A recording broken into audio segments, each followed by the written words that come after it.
श्री स्वामी समर्थ। मी मोहिनी विजय निंबाळकर तुमचं आपल्या YouTube चॅनलमध्ये खूप खूप स्वागत आहे। आजच्या व्हिडिओमध्ये आपण बघणार आहोत गणपती घरात आल्यावर ही 5 कामे आपण करू नका, नाहीतर घरात येईल गरिबी। गणेश चतुर्थीपासून ते अनंत चतुर्थीपर्यंत गणपती बाप्पा आपल्या घरात येतात, आपल्या घरी मुक्काम करतात। या 10 दिवसाच्या कालावधीत प्रत्येक जण बाप्पाची आराधना करतो, पूजा करतो। गणपती बाप्पाची कृपा दृष्टी आपल्यावरती व्हावी, घरात सुख समृद्धी नांदावी अशी प्रत्येकाची इच्छा असते। जेव्हा गणपती बाप्पा आपल्या घरात विराजमान आहेत त्या कालावधीत आपण काही नियमांचे पालन अगदी काळजीपूर्वक करायलाच हवे, जेणेकरून ते आपल्यावरती प्रसन्न होतील आणि त्यांचा क्रोध उत्पन्न होणार नाही। यातील पहिली सर्वात महत्त्वाची गोष्ट म्हणजे गणपती बाप्पाची मूर्ती। आपण स्थापन करताना आपण ती अशा प्रकारे स्थापन करावी की बाप्पाची पाठ आपल्याला घरातील कोणत्याही व्यक्तीला दिसू नये, कारण गणपतीच्या पाठीत दरिद्रता म्हणजेच अलक्ष्मी देवीचा वास आहे। जर चुकून आपण या गणपतीच्या पाठीचे दर्शन घेतले किंवा आपली वारंवार त्यांकडे दृष्टी जात असेल तर त्यामुळे घरात दरिद्रता निर्माण होऊ शकते। दुसरी गोष्ट, या 10 दिवसाच्या कालावधीत आपण गणपती बाप्पाची आरती ओवाळताना आपण काळ्या किंवा निळ्या रंगाचा वापर आपण करू नका।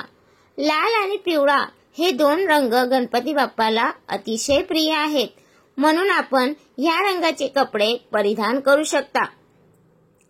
काही वेळा अनावधानाने आपण तुळशीची पाने आपण चुकून अर्पण करता, तर अशी चूक आपण करू नका। हिंदू धर्मशास्त्रात अशी एक कथा आहे की तुळशीने भगवान श्री गणेशासोबत विवाह करण्यास नकार दिला, तेव्हा गणपतीने तुळशीला श्राप दिला होता।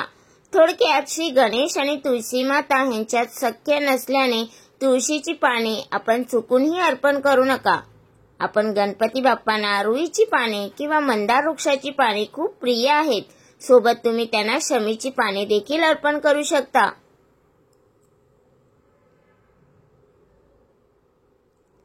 एकदा आपल्या घरात गणपती बाप्पा विराजमान झाल्यानंतर आपल्या घराचा मुख्य दरवाजा बंद करून आपण बाहेर जाऊ नका, म्हणजेच घराला कुलूप लावून बाहेर जाण्यास धर्मशास्त्र मनाई करते।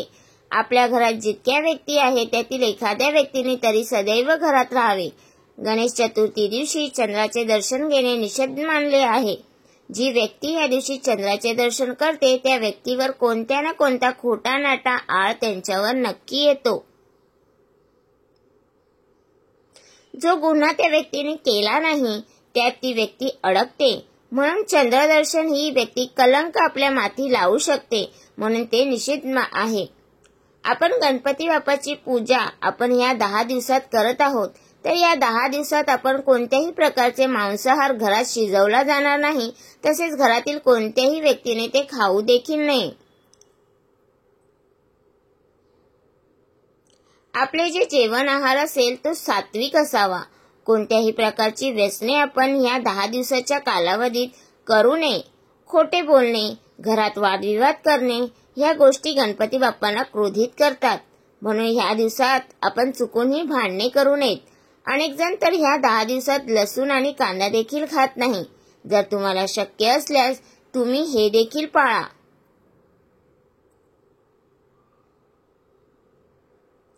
अनेक जण घरात जे काही शिजवले जाते त्याचा पहिला भोग बाप्पांना नैवेद्य म्हणून दाखवतात आणि त्यानंतर त्याचे सेवन करतात।